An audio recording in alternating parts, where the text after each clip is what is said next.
Welcome to the Read Along, a mini book club for your ears. I'm your host, Scott. I'm your other host, Anita. And join us on a journey through a good book, one chapter at a time.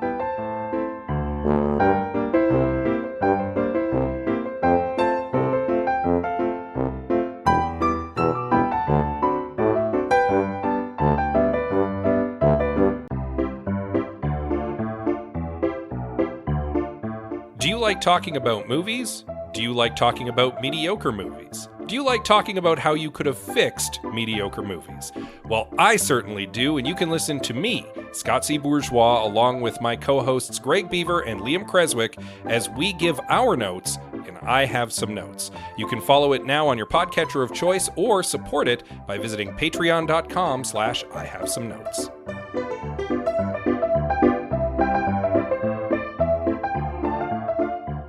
So it's the 1st of May, and when we record, I should say, and the temperature has hit near 30 degrees today. Yeah, the highest I saw was from the car. The thermometer said it was 27 degrees. Yeah, so it's a little early. It's going to snow next week. It could. We the know way this, right? things have been swingy. Also, it's like bone dry, because we've had very little precipitation. Freakishly dry. And very windy. So there are already wildfires burning out of control all over the place in Alberta. Our home, ladies and gentlemen. It's a good time. So, yeah. Hooray. It's been a week. Yeah, if we're talking a little quieter than normal, I apologize due to just the craziness of the past few weeks. This recording session is happening in the evening and also in the kitchen studio, which means we are but one floor removed from our children. So who are sleeping soundly right now. We are trying not to wake anybody. Indeed. So that is the case right now.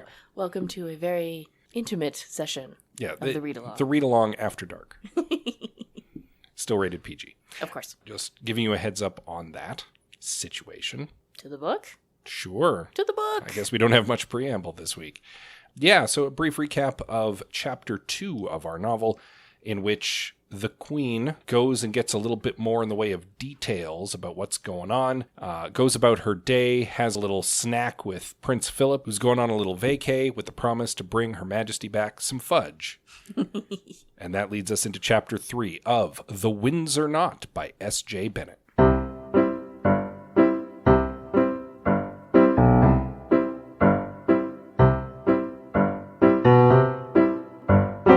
So this is an interesting chapter because it gives us a couple different quick kind of snapshots of a couple people who at this juncture are probably all prime suspects. Yes. With the exception of the Queen, who we also are back with the Queen. We know she's our detective, right? Yeah. So it's fine. I'm pretty sure the Queen didn't do it. But as this death appeared to be accidental, at least at first, the partygoers have been allowed to leave Windsor Castle. Everybody's gone home, and we start by catching up with Meredith Gostelow. Possibly Gostelov.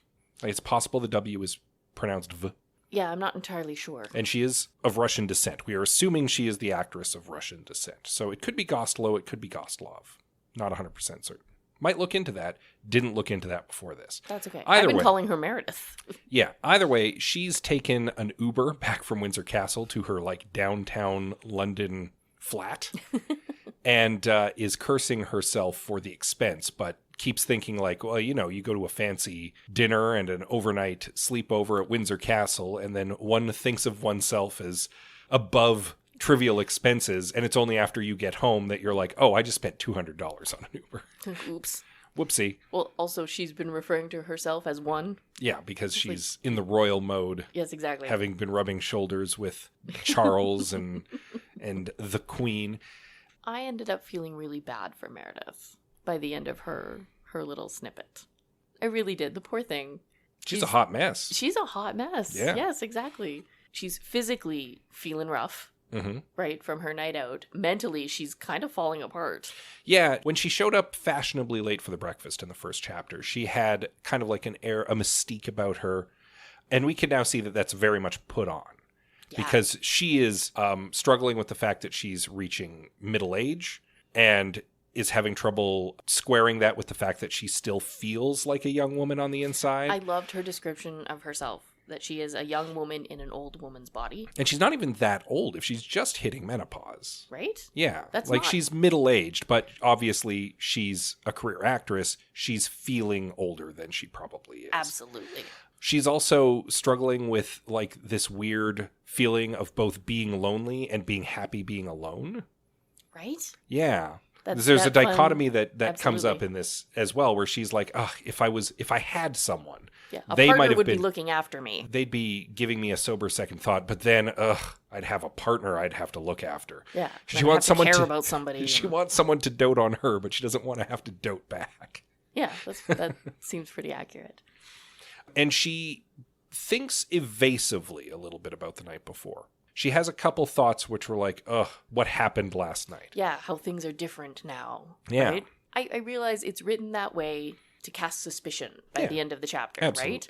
Right? It seems too obvious. I think something that she's embarrassed about happened to her. Pretty sure she's not our murderer. Hard to say. But yeah, I also get the impression that it was probably that she's just trying to forget something embarrassing that happened. Yeah, right? Something happened that she's maybe not proud of. Maybe she threw herself at a younger man and feels embarrassed about that. Maybe. Yeah, exactly. Maybe she threw herself at Maxim Brodsky. We find out his first name is Maxim. Yes. Because he's, talented and young and handsome. Or she had a little too much to drink, as I'm sure many of them did. That's and the implication, yeah. Did something she's embarrassed by, right? After catching up with Meredith, we cut to Yuri and Masha on the ride back to where they're staying. Ugh, speaking of hot messes. Yeah, and this pretty much confirms what you suspected in the first chapter. This is a marriage that has gone sideways. Oh, there is so much worse than I initially thought. There is a gulf between these two people, and they are not talking about it. Wow, are these two in a horrible, horrible cycle of just toxicity? Yeah. Wow. Masha is clearly intimidated by Yuri, and Yuri is off-put by Masha. Right? He interprets her being kind of afraid of him as her being cold to him, and that makes him come on stronger, which just makes her more scared of him. It's this horrible cycle. He's terrible to her, right? Mm-hmm. He berates her, right? That whole bit about how all these horrible things that she did that was wrong, right? And somehow him losing money is her fault. Well, not just that. He apparently, tore a strip off of her about how he was embarrassed by her at the breakfast. Right, and then she mentally lists all of the things that he did that was embarrassing. Because that were actually kind of worse. Because he was actually being a total bore. Yeah, so he's terrible to her, so she puts up the wall, right? He reads that as arrogant and cold. Yep. And so vows that he's going to, be even more terrible. Yeah, exactly. So he's terrible to her, and it's just building and building and building and building, and these two are awful. Yeah.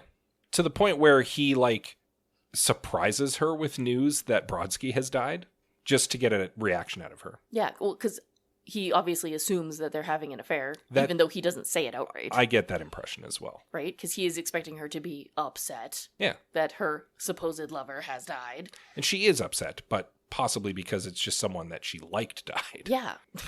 It's all bad. The note I wrote myself is, this relationship is so toxic, you can taste it. Reading this chapter left a bad taste in my mouth. There you go. Yuri still comes across as someone who might very much have had motivation and created an opportunity. Oh, we're going to talk about that later. Don't you worry. Yeah. Those are the kind of prime suspects we catch up with. Again, we have the guest list, which includes a couple other people, but we don't know what's up with them yet. So instead, we come back to the Queen. Yes. She's on her way to do some business later in the afternoon. She's already spent the morning with her racing manager, trying to get her mind off of the unpleasantness. Right. When Sir Simon sends word to have her come back because something has come up. It's urgent. Yeah, and she's like, well, it must be urgent if he's sent someone halfway across the castle to go and get me. So she starts heading back, and she bumps into the governor. Basically the person who is the head of household for the castle. And apparently he's been having a meeting with some, we're going to just call them spies. Absolutely, right? Yeah. I mean, the Queen certainly reads it that way. We don't read it right this second, but, by the end of the chapter, as soon as he starts talking about, international affairs. Yeah. I'm like, oh, he's meeting with, spies. Yeah. Okay, yeah. Yeah, Sir Peter Venn is apparently a man with a storied military background. Yes, that she knows very well. Yes, Which is and the other people who he's with all seem surprised and a little embarrassed that they've run into her. Okay. Or maybe a little starstruck. So the governor is giving He's giving a tour, basically. He's giving a tour to these spies. Yeah. Who goes to visit Windsor Castle knowing the queen is there in like a tracksuit and runners? Well, that would explain why he's probably a little embarrassed.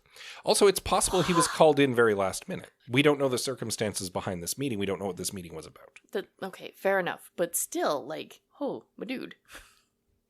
Put on at least a nice shirt.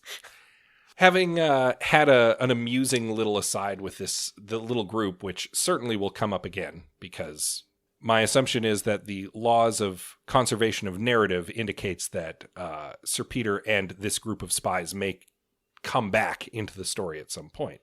Oh, yeah, one doesn't dedicate an entire page of a chapter for no reason, right? Yeah. The Queen makes her way back to Sir Simon and is like, so what's up? Simon is... He's becoming comic relief for me already. 3 chapters in. He's a babbler. Well, yeah, but he's trying to break delicate news to the elderly monarch, and he knows she wants to know, but he's trying to be like proper and British about it. I know, that's what's so funny, is that he kind of babbles away on this tangent that he does not want to go down, that he kind of didn't have to. A little bit. But he did anyway. Yeah. It's like this is an awkward conversation and it's going the wrong way and I can't stop. It's just funny to me to listen to him talk because he's so wonderfully awkward. The long and short of it is that there has come to light some new evidence. Apparently, the staff at Windsor Castle kind of like leaned on the coroner to look into this and get it like sorted out quickly. Yeah. So that like the unpleasantness can go away. And the coroner was like, oh, this certainly does not look like an accident. This kind of looks like murder. And reported that back. And now Sir Simon is in the awkward position of telling Her Majesty the Queen.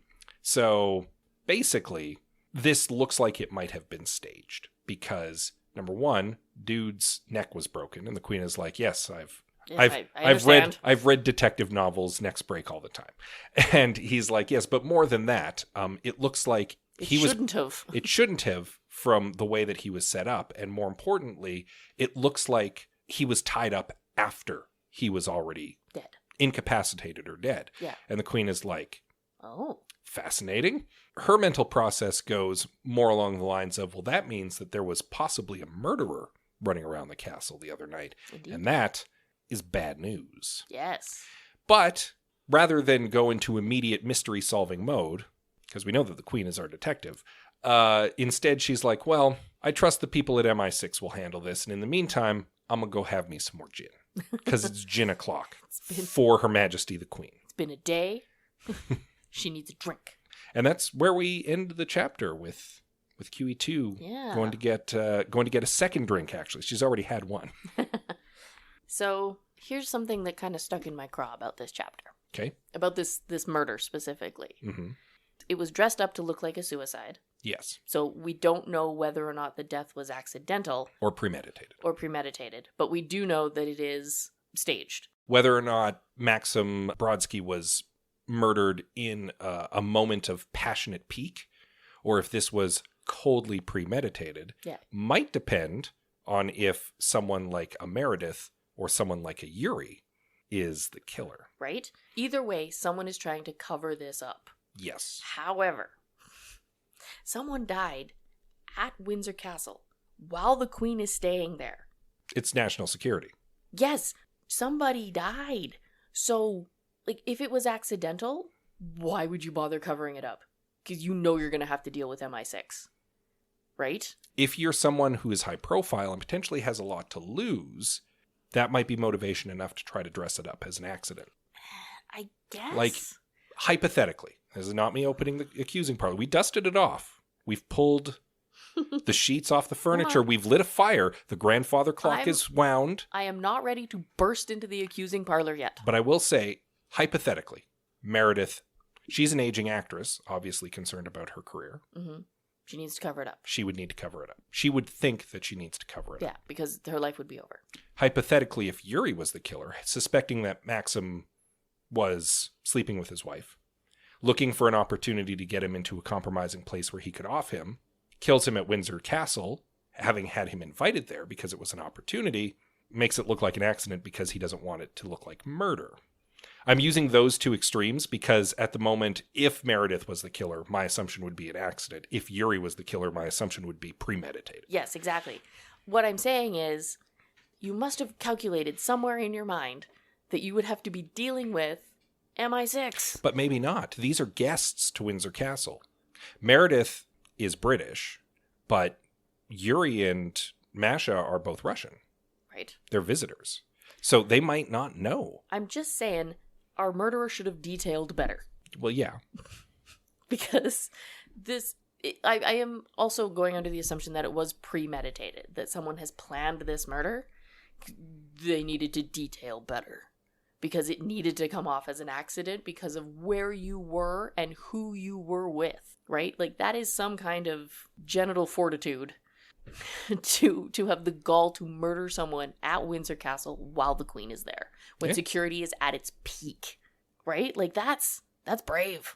Well, and or really stupid. But, I mean, it's also like perhaps the best place to try to murder someone. Maybe? Because... I mean, a crime of passion is a crime of passion. It doesn't matter where you are. But I'm just saying that there has to be a bit of the arithmetic, which is like, no one would expect someone to murder someone in the Queen's house while the Queen is there. Because security will be at its peak. Exactly. So, if the assumption is that someone would have to be crazy to do that, I'm just crazy enough to do that. Like... Yeah, I know. I'm just saying, it's not sitting quite right. It is possible it was an accident. Yes, it is possible. I don't know that it's very probable. Also, it's a detective novel. It's true. And we only have the beginnings of clues at the moment. We're only in chapter 3. So, we've established that Meredith is sus because she's talking about the change that happened last night. Mm-hmm. But I've already said, I think that's a red herring. I don't think she's our murderer. Hard to say. Yuri is sus because he is suspecting an affair, and which gives him motive. And he's a jerk. And he also was the person who suggested that Maxim Brodsky be invited, which means that he could have been creating an opportunity. Yes, right?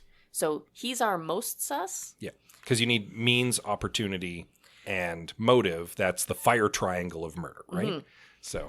So he's, at the moment, at the very beginning of our mystery here, he is our most likely suspect. He was my most likely suspect if I was going to make an irresponsible accusation in chapter 1, I would have been accusing Yuri. Well, that's just it. It seems too obvious at this point, right? Like, they're setting him up. They're really front-loading him, right? With setup. So it feels too obvious. And Masha may have had opportunity. I don't know that she would have had motive. Maybe? She certainly wasn't acting at breakfast like someone who had just committed a murder. And she reacted pretty strongly to the news that he was dead in the car. Now, that could be play acting. She could be very good at play acting. Maybe. Yeah. But she comes across as not the person who committed a murder at the moment. No. I'm not going to go into the accusing part, but if I was, I would honestly put up Masha because she is our least likely suspect at the moment, which makes her the most suspicious.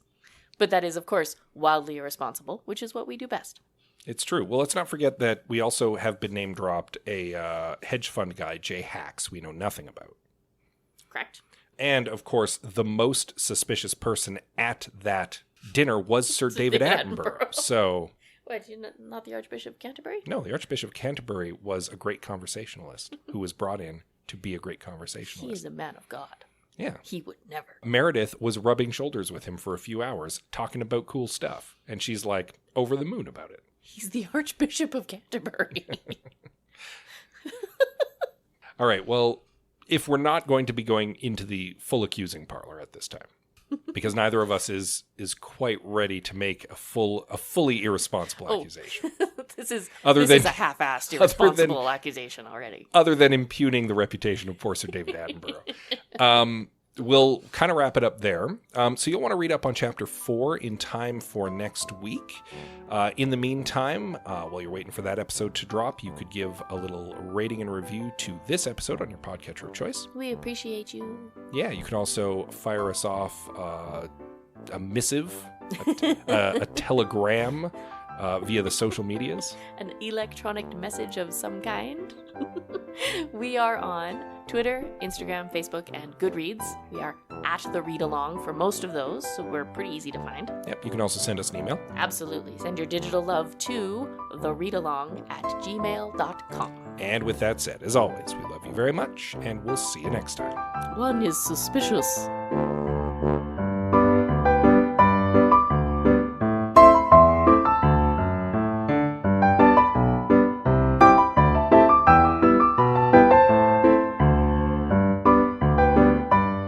Thank you for joining us on The Read Along with your hosts, Anita and Scott Bourgeois. All Read Along music is by Kevin MacLeod at Incompetech.com.